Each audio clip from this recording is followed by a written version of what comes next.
साल 1999 ओडिशा के तट पर समुद्र अचानक राक्षस की तरह उठ खड़ा हुआ।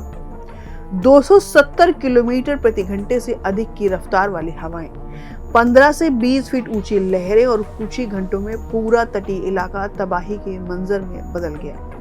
हजारों लोगों की जान गई, गांव के गांव मिट गए। लेकिन इस विनाश के बीच एक दिलचस्प बात सामने आई कि जहां जहां मैंग्रोव के घने जंगल मौजूद थे, वहां तबाही अपेक्षाकृत कम थी।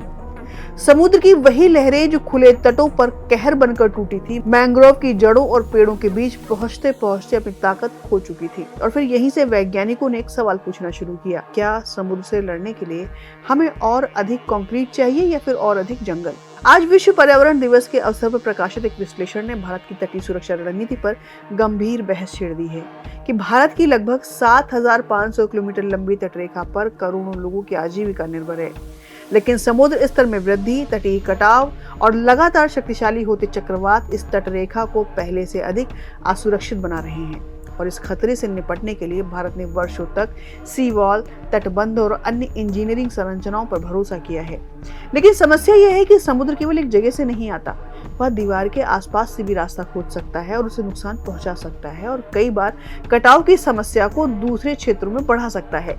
और यहीं पर प्रकृति एक अलग समाधान प्रस्तुत करती है। Mangrove one, sea grass meadows और कोरल रीफ केवल पर्यावरणीय संपदा नहीं है, ये प्राकृतिक सुरक्षा कवच है।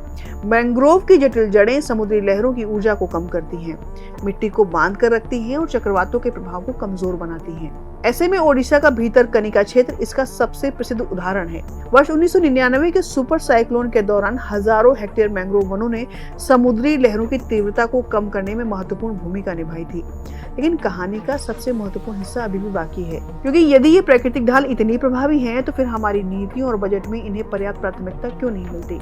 और हालिया विश्लेषण बताता है कि भारत की तटीय अनुकूलन रणनीतियों में अभी भी कंक्रीट आधारित समाधान प्रमुख हैं, जबकि इकोसिस्टम बेस्ड एडेप्टेशन अर्थात पारिस्थितिकी आधारित अनुकूलन को अपेक्षाकृत कम महत्व दिया जाता है। विश्लेषकों का मानना है कि मैंग्रोव केवल चक्रवातों से सुरक्षा नहीं देते, वे मछली उत्पादन बढ़ाते हैं, कार्बन को संग्रहित करते हैं, जैव विविधता को संरक्षित करते हैं और स्थानीय समुदायों की आजीविका को भी मजबूत बनाते हैं।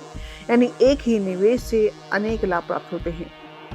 IPCC और UNEP जैसी अंतर्राष्ट्रीय संस्थाएं भी जलवायु परिवर्तन के दौर में नेचर बेस्ड सॉल्यूशंस को भविष्य की महत्वपूर्ण रणनीति मानती हैं। तो कुल मिलाकर सवाल केवल यह नहीं है कि अगला चक्रवात कब आएगा, सवाल यह है कि जब हमारी प्रकृति स्वयं हमारी रक्षा करने की क्षमता रखती है, तो क्या हम उसे पर्याप्त अवसर दे रहे हैं?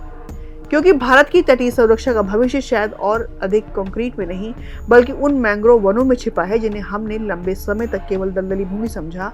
और शायद आने वाले वर्षों में समुद्र से हमारी सबसे बड़ी लड़ाई मशीनें नहीं, बल्कि प्रकृति के साथ हमारी साझेदारी जीतेंगी।